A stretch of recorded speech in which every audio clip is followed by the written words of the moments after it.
get the power down to this surface, and it could be a very entertaining run going into turn 1. So here we are then, James Scott from the pole position going for his 9th race win of the championship.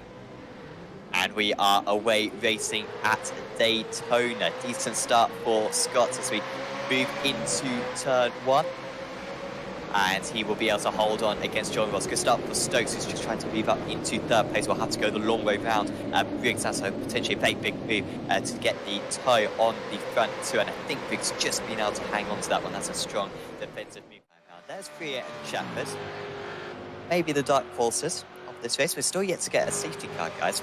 I believe we can just get a random safety car, potentially. So if that happens, then that will completely flip this race on its head, and maybe the likes of Shepherd and Freya will have a better chance. But they from the rest of the order, we are back racing for 22 more laps here at Daytona International Speedway, and it was a comfortable jump for him. They've got to work together now, have these front drivers behind them. It's already getting chaotic with Ross trying to get past Shepherd, who's run wide into turn 1. I think now Shepherd actually trying to get past Ross. That is potentially for the race lead between the drivers in 7th and 8th. Briggs still leading the way. I think we've got to cut back to Ross though, because he's just got past Varga and Freya just dropping down, and Shepherd as well. So it's been a poor start for Shepherd.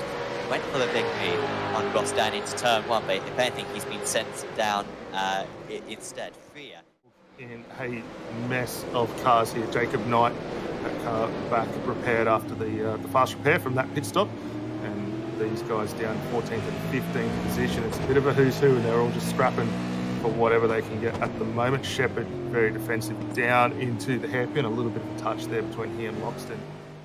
Big mixed up at the moment, but there are pit stops for pretty much everyone. The top 15 still to come. Top 14. 14? Yeah, top 14 still to come into the pits. So we'll start sorting itself out in a little bit. Shepherd just going ahead of Anspatch there. Up into 13th. This has worked. So Shepherd, who was in a really good position under the safety car, he was lining up right behind Jordan Ross, who now leads this race. Unfortunately, he made some mistakes in the restart to Shepherd, but he came into the pits quite early, and he is actually legitimately ahead of James Scott. So Shepherd can still get a podium out of this one. It shows how pitting under the safety car was definitely the right idea. What's Latter going to do? And also Bowden, Stovall, Loxton and Smartfield all just come to the pits once again. Have any of them come out of the pit? Shepherd gets ahead of a lot of them. But Briggs and Dyson ahead of Taliancic at the moment. Yeah, tight race to the finish now with just over 10 laps to go. Fresher tyres, a lighter fuel load, and fresher mindset, arguably, with only 10 to go. So this will be interesting to see. He's already created quite a substantial buffer there between himself and Corey Shepherd. So interesting to see that car, and James Scott not getting the initial run on the back straight that we would have assumed he would have got. Save some fuel when they can. Smart strategy calls as well. And it was a brilliant strategy call from Jordan Ross and Corey Shepherd to come in under the safety car.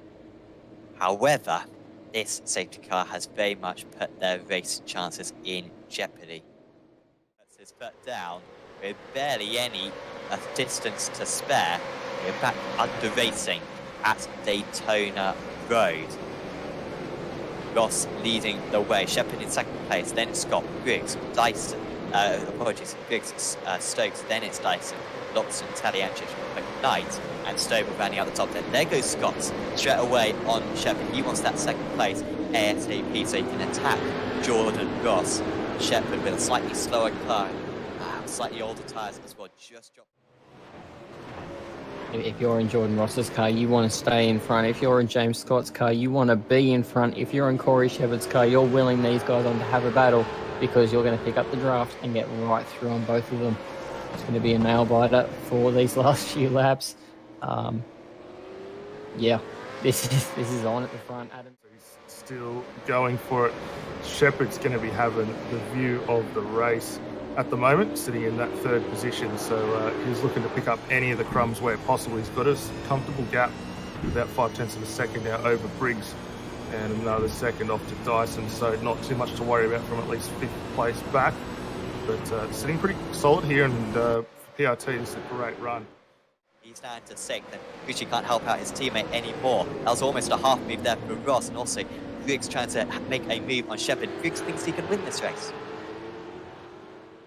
This lead, it is Scott ahead, and look at Briggs as well, going for the big one round the outside. He will be off camber through turn 1, but he carries the speed through regardless, and Adam Briggs is up into 3rd place, and he might still be able to challenge the top 2, but he needs to nail these next few corners, and this could be some win for the Swifties, although he does have a slide into the horseshoe. Scott, though, leading the way, 1/4 second ahead of Ross, who did lead. And Ross is just a sprint now to the line. He's ducked out to the slipstream. Now he'll duck back into the slipstream to try to get the run. Here comes the overspeed. It's a 1/10.5. It's down to a 10th. It's all the way to the line. It's going to come down to just a few hundredths of a second. Scott versus Ross to the line. And it is Scott who takes the race win right at the finish. It was by 1/4 of a 10th of a second. And it is Ross who has to settle the 2nd place. Briggs comes home in 3rd, holds off Shepard.